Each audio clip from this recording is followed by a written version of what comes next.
రోజుల్లో ముగించే విధంగా ప్రయత్నం చేస్తున్నారు. ఇది గత శాసనసభ చరిత్రలో ఎప్పుడు కూడా జరగలేదు.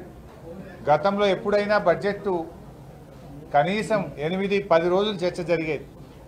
పద్దుల మీద 4 రోజుల నుంచి 8 రోజుల వరకు గతంలో మాట్లాడిన సందర్భాలు ఉన్నాయి. కానీ ఈసారి 2 రోజుల్లోనే పద్దుల మీద చర్చ పెట్టారు. మొత్తం డిమాండ్స్ 2 రోజుల్లో ఎట్లా మాట్లాడతారు?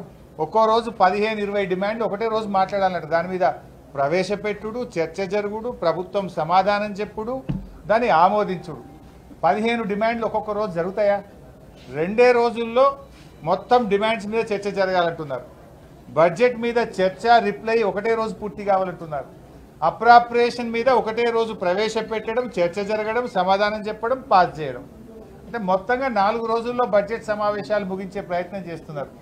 అంటే కనీసం శాసనసభలో చర్చించడానికి కూడా ఈ ప్రభుత్వం సిద్ధంగా లేదు.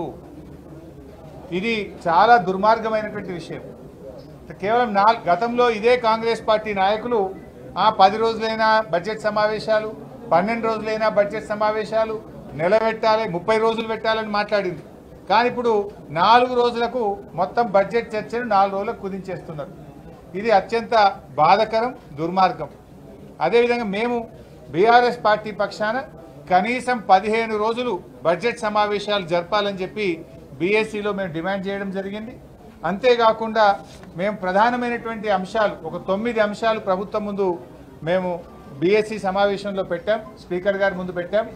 ముఖ్యంగా రేపు ఈ రాష్ట్రంలో రాష్ట్ర ప్రభుత్వం నిరుద్యోగ యువతీ యువకులకు చేసిన అన్యాయం, నిరుద్యోగుల పోరాటాన్ని అణిచివేస్తున్న తీరు, నిరుద్యోగుల మీద అక్రమంగా పెడుతున్న కేసులు, నిరుద్యోగ యువతీ యువకులను హాస్టళ్లలో చొరబడి వాళ్ళను కొడుతున్నటువంటి తీరు, అశోక్ నగర్ సెంట్రల్ లైబ్రరీలో దాడి చేసిన తీరు, ఈ యొక్క మొత్తం నిరుద్యోగ సమస్యలు, అదేవిధంగా జాబ్ క్యాలెండరు, గ్రూప్ 2, గ్రూప్ 3 ఉద్యోగాలకు పోస్టుల సంఖ్య పెంచడము, దీని మీద రేపు చర్చ పెట్టాలని చెప్పి బీఆర్ఎస్ పార్టీ తరఫున స్పీకర్ గారి ముందు ప్రతిపాదన పెట్టాం. రేపు నిరుద్యోగుల ఎజెండాను తప్పకుండా చేపట్టాలని, దీన్ని మీద చర్చ జరపాలని, ఈ రాష్ట్రంలో లక్షలాది మంది నిరుద్యోగ యువతీ యువకులను కాంగ్రెస్ పార్టీ మోసం చేసింది. మీరు ఆ రోజు వాళ్ళకు పంచరంగుల ప్రచారం చేసిండ్రు, కలలు చూపించిండ్రు, జాబ్ క్యాలెండర్ ఇస్తామని, 2 లక్షల ఉద్యోగాలు ఇస్తామని ఫుల్ పేజ్ అడ్వర్టైజ్మెంట్లు ఇచ్చి ఇవాళ వాళ్ళను రోడ్ల మీదకి తెచ్చినారు, వాళ్ళ మీద అక్రమ కేసులు పెడుతున్నారు. దాని మీద రేపు చర్చ జరగాలని చెప్పి బీఆర్ఎస్ పార్టీ పక్షాన బీఎస్సీలో చెప్పడం జరిగింది. సో వాళ్ళు పెడతారని ఆశిస్తున్నాం. కానీ ఏ విషయం స్పీకర్ గారు ఇవాళ నిర్ణయం తీసుకొని సాయంత్రం కల్లా రేపు ఏ అంశాన్ని చేపడతామనేది చెప్తామని చెప్పారు. కానీ ప్రధాన ప్రతిపక్షంగా ఇవాళ నిరుద్యోగుల సమస్య మీదనే రేపు చర్చ జరపాలని చెప్పి మేము గట్టిగా డిమాండ్ చేశాం. ఎందుకంటే మొన్న గవర్నర్ గారికి కూడా నిరుద్యోగుల సమస్యల మీద బీఆర్ఎస్ పార్టీ పక్షాన గవర్నర్ గారి దృష్టికి కూడా తీసుకుపోయాం. శాసనసభలో ఇది ప్రాధాన్యత కలిగిన అంశం కనుక, లక్షలాది మంది యువతీ యువకుల సమస్య కనుక దీని మీద రేపు చర్చ జరపాలని చెప్పి మేము గట్టిగా పట్టుబట్టాం. ఇవి కాకుండా మరో 8 సమస్యలు కూడా ప్రభుత్వం ముందు పెట్టాం. ఒకటి, రాష్ట్రంలో శాంతి భద్రతల నిర్వహణలో వైఫల్యం. ఈ ప్రభుత్వం వచ్చినాక రోజు మర్డర్లు జరుగుతూ ఉన్నాయి, రేపులు జరుగుతూ ఉన్నాయి, చైన్ స్నాచింగ్ పెరిగిపోయింది, మొత్తం లా అండ్ ఆర్డర్ కుప్ప అయిపోయింది. పోలీసింగ్ వ్యవస్థ మొత్తం కూడా 10 ఏళ్ళు ఎంత అద్భుతంగా ఉండనో ఈ గవర్నమెంట్ వచ్చిన తర్వాత శాంతి భద్రతల నిర్వహణలో పూర్తిగా ఫెయిల్ అయిపోయింది. మొత్తం ఆధారాలతో సహా చర్చ పెట్టాలి. ఈ 6 నెలల కాలంలోనే ఎందుకు ఇంత జరిగింది, ఎక్కడ చూసినా ఇలా భయపడే పరిస్థితులు వచ్చినాయి. అందువల్ల దాని మీద చర్చ జరగాలని కూడా చెప్పాం. అదేవిధంగా చేనేత కార్మికుల ఆత్మహత్యలు, ప్రభుత్వం యొక్క నిర్లక్ష్య వైఖరి, చేనేత కార్మికుల విషయంలో చేనేత రంగాన్ని కాపాడడంలో ఈ ప్రభుత్వ నిర్లక్ష్య వైఖరి మీద చర్చ జరగాలని కూడా అడిగాం. అదేవిధంగా ఆ రోజు 6 గ్యారంటీలు 100 రోజుల్లో అమలు చేస్తామని బాండ్ పేపర్లు పంచారు. మొదటి శాసనసభలో చట్టబద్ధత తెస్తామని చెప్పారు. ఏమైంది మీ బాండ్ పేపరు, ఏమైంది మీ 6 గ్యారంటీలు? శాసనసభలో మీ చట్టబద్ధత ఏమైందో దాని మీద చర్చ పెట్టాలి, శాసనసభలో మాట్లాడదామని చెప్పి బీఆర్ఎస్ పార్టీ తరఫున ప్రతిపాదన పెట్టాం. అదేవిధంగా రైతు రుణమాఫీలో ఆంక్షలు పెట్టారు. ఇలా రైతులందరూ కూడా చాలా పరేషాన్ అవుతున్నారు. 1 లక్ష లోపు రుణం ఉన్న ఇలా చాలా మందికి ఇలా రుణమాఫీ జరగలేదు. ఇవాళ ఉదయమే ఒకరు చెప్పారు, డిసెంబర్ 9వ తేదీ వరకే ఉంటుంది, 9 తారీఖు నుంచి ఇవాళ వరకు ఉన్న వడ్డీ మననే కట్టుకోమంటున్నారట. డిసెంబర్ 9 నుంచి ఇలా జూలై నెల నడుస్తూ ఉంది. ఈ 8 నెలల కాలానికి వడ్డీ మీరే కట్టుకోండి, వడ్డీ కడితేనే రుణమాఫీ అయింది అంటున్నారు. ఈ రోజు వరకు ఉన్న 2 లక్షల రుణం మాఫీ చేస్తారా? డిసెంబర్ 9కి చేస్తారా? మోసం చేసింది మీరు. మొదటి సంతకం పెట్టమన్నారు, డిసెంబర్ 9 నాడే రుణమాఫీ చేస్తామని ఇవాళ వడ్డీలు కట్టుకోమని బ్యాంకులోళ్ళు రైతుల ముక్కుబిండి వసూలు చేస్తున్నారు. రేషన్ కార్డులో పేరు లేదని రుణమాఫీ ఆగింది. ఇంట్లో ఒకరికి ఉద్యోగం ఉందని రుణమాఫీ ఆగింది. రుణమాఫీ విషయంలో రాష్ట్ర రైతుల్ని కాంగ్రెస్ పార్టీ మోసం చేసింది కనుక దీని మీద చర్చ జరగాలి, రైతులకు భరోసానివ్వాలి, ఈ చర్చకు ముందుకు రావాలని చెప్పి కూడా బీఆర్ఎస్ పార్టీ కోరడం జరిగింది. అదేవిధంగా అన్ని పంటలకు బోనస్ ఇస్తామన్నారు.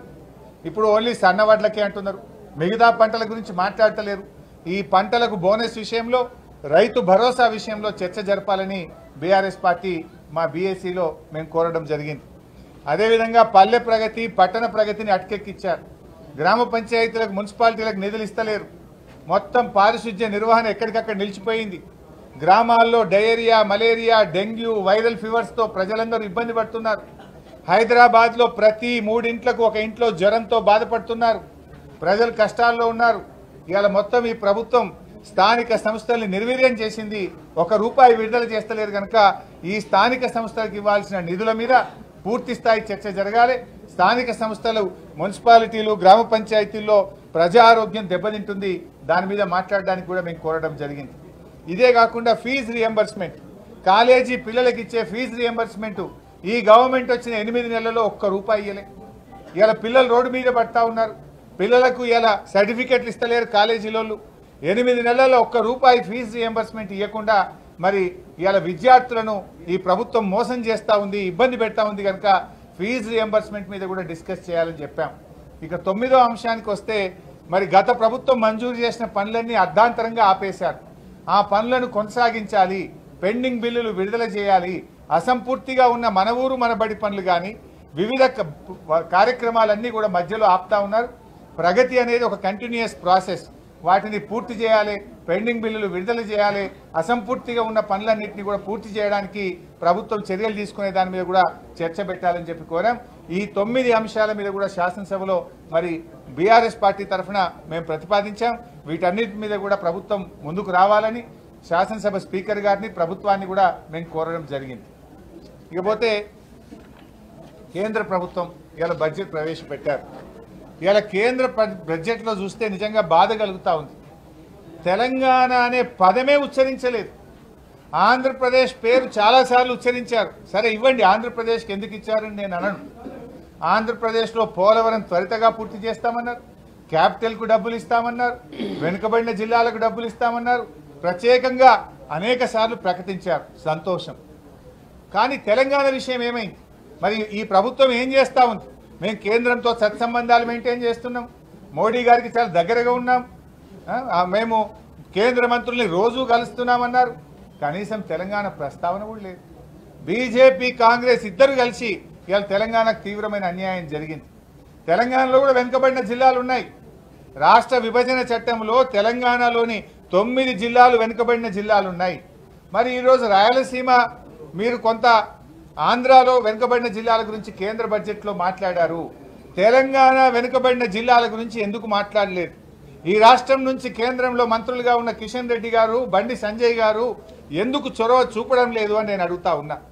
ఆంధ్ర వెనుక జిల్లాలకు డబ్బులు ఇచ్చినప్పుడు, ప్రత్యేక నిధులు ఇచ్చినప్పుడు తెలంగాణలోని వెనుకబడిన జిల్లాలకు ఎందుకు మొండి చేయి చూపుతున్నారు? అంటే తెలంగాణ పట్ల కేంద్రానికి, బీజేపీకి ఎందుకు ఇంత నిర్లక్ష్యం అని చెప్పి నేను అడుగుతా ఉన్నా. ఇలా మనకు జాతీయ ప్రాజెక్టు గురించి లేదు. మా పాలమూరు ఎత్తిపోతల పథకానికి జాతీయ ప్రాజెక్టు ఇవ్వచ్చు కదా, ఎందుకు ఇవ్వట్లేదు? ఆంధ్రాకి ఇచ్చినప్పుడు మాకు కూడా ఒక జాతీయ ప్రాజెక్ట్ ఇవ్వాలి కదా. బయ్యారం ఉక్కు ఫ్యాక్టరీ గురించి ప్రస్తావన లేదు, వరంగల్ కోచ్ ఫ్యాక్టరీ గురించి ప్రస్తావన లేదు. తెలంగాణకు ఓవరాల్గా గుండు సున్నా ఇచ్చింది. కేంద్ర ప్రభుత్వం ఈ రోజు పెట్టిన బడ్జెట్లో తెలంగాణకు మొండి చేయి చూపించింది. మొత్తంగా ఇచ్చింది ఏమని ఉంటే గుండు సున్నా తప్ప ఏమి లేదు. తెలంగాణకు బీజేపీ ప్రభుత్వం తీరని అన్యాయం చేయడం జరిగింది. ఇది మరి తెలంగాణ నుంచి ఉన్న 8 మంది ఎంపీలు, ఇవాళ బీజేపీ ఎంపీలు దీని మీద కేంద్రం మీద ఒత్తిడి తేవాలి. ఈ రాష్ట్రం నుంచి కేంద్రంలో ఉన్న మంత్రులు తెలంగాణకు జరిగిన అన్యాయం మీద స్పందించి ఈ రాష్ట్రానికి నిధుల్లో వాటా దేవాలని చెప్పి బీఆర్ఎస్ పార్టీ డిమాండ్ చేస్తుంది.